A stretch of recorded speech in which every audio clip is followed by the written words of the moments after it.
As an artist and a lover of books, I've crafted quite the library of inspiration over the years, and today I wanted to share my current top 10 favorite art books. Now, these are the books that I've collected over the years on travels, in the library, at museums. Not only is my bookshelf a source of inspiration, but it also is like a little bit of a glimpse into my interests and what has interested me in the past. When you have a little bit of art block or you're stuck as an artist, it's often really helpful to have something physical on hand that you can just quickly flip through, get a little bit of inspiration, see how other artists have worked in the past, and do a little bit of research before you move into some art creation. So, without further ado, let's jump into reviewing some of these books. This book right here I got at a bookstore in Brooklyn when I went on a previous trip to New York, which you can see in this little travel vlog. This book is titled Sketched Out, Artistic Sketchbooks and Journals Unveiled. And this book is really a collection of sketchbook spreads from artists, illustrators, and designers all across the globe using every single medium imaginable. Obviously, from graphite and ink to marker to paint to collage, you name it, it's probably in here. Each page is full of creativity and color, but it's not just the images that are inspiring, it's the text that's included. Here's a little excerpt from the foreword. Whenever the well of ideas runs dry, the act of sketching emerges as a reliable and rejuvenating source of inspiration. What makes sketching particularly inspiring for me is its immediacy. It's a spontaneous burst of creativity, an unbridled expression of thoughts and emotions. Sketching is a way of capturing the essence of a moment before it slips away into the recesses of the mind.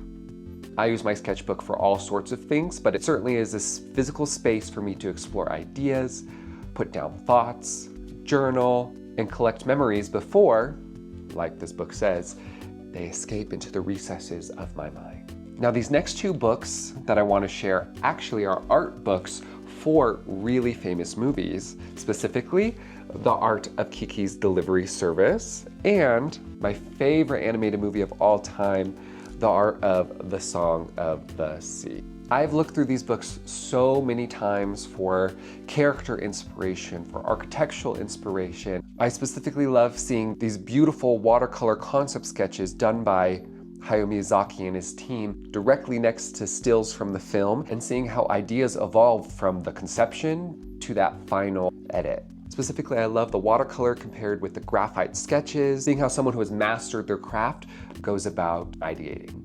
The Song of the Sea art book is also very similar, full of beautiful spreads that share concept sketches for characters, locations, color palette exploration, and even final artworks.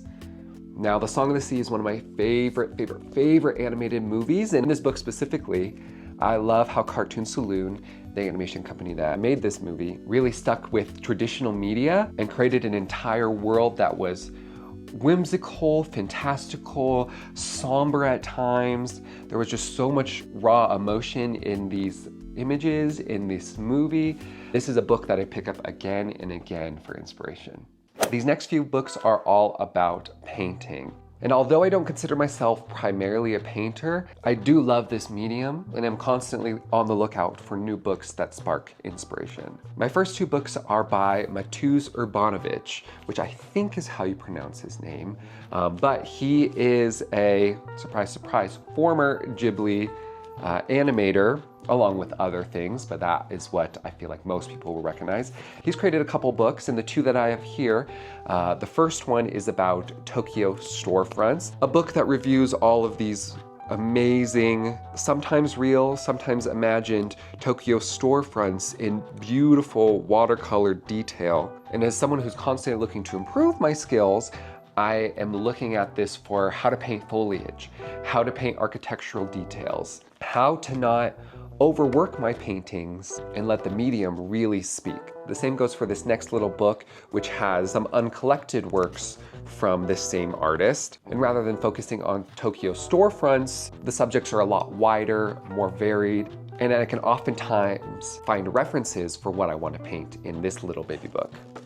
But again, there's just something about the way in which this artist handles graphite and watercolor together that I absolutely love.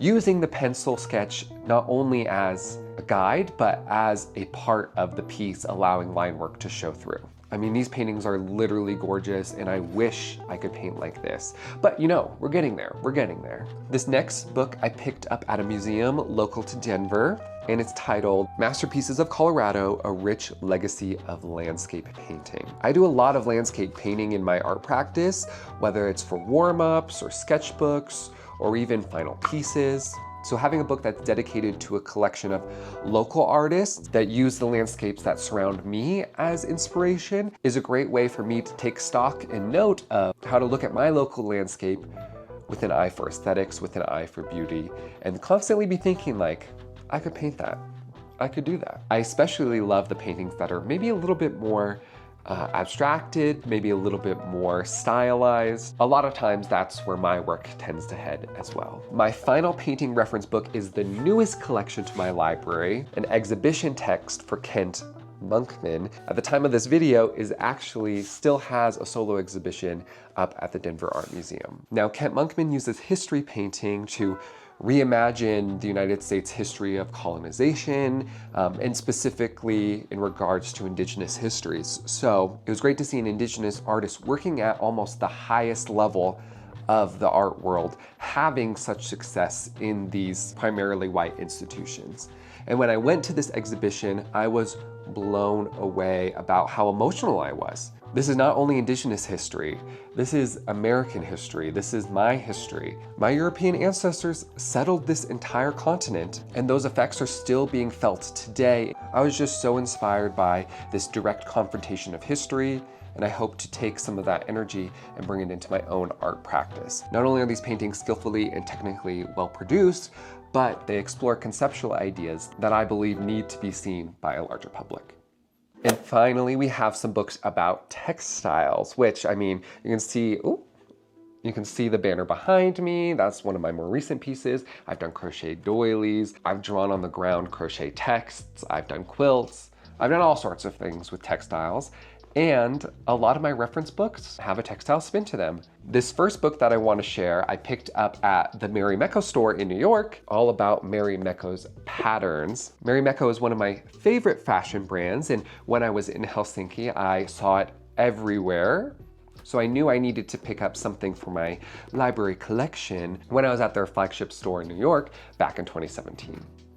So I walked away with this book, which is really a collection of their textile patterns and some of the history behind the designs that have become so popular over these past 50, 60, 70 years. As a screen printer, I'm looking at these designs and kind of reverse engineering them, seeing how I would print them, how I might use techniques or color palettes or motifs in the work that I do. So not only is this a really visually striking book, but it is constantly a source of inspiration for my drawing and textile practice. Now, this next book I've had for quite a while and is titled Contemporary International Tapestry. It's a collection of 40 international artists that use weaving in some way or form. I've dabbled in woven works in the past and can see it playing a role moving forward in my art practice. So it's really nice to see how contemporary artists are using this time-honored tradition in really unique and new ways, whether conceptually, visually, or even functionally as well. Some of my favorite artists from this book use really striking visual imagery. Each artist in this book also has a little bit of an artist statement or a process statement that I've also referred to when editing my own artist statement or writing text for exhibitions. And finally, the biggest, the baddest, and the heaviest book I own is, this gigantic book, America's Glorious Quilts. This book I actually got from a flea market years and years ago, and although I don't make a ton of quilts, I do use a lot of quilting techniques in some of my more fabric-based works, i.e., again, the banner. The best part about this book is that it is a historical record of quilts.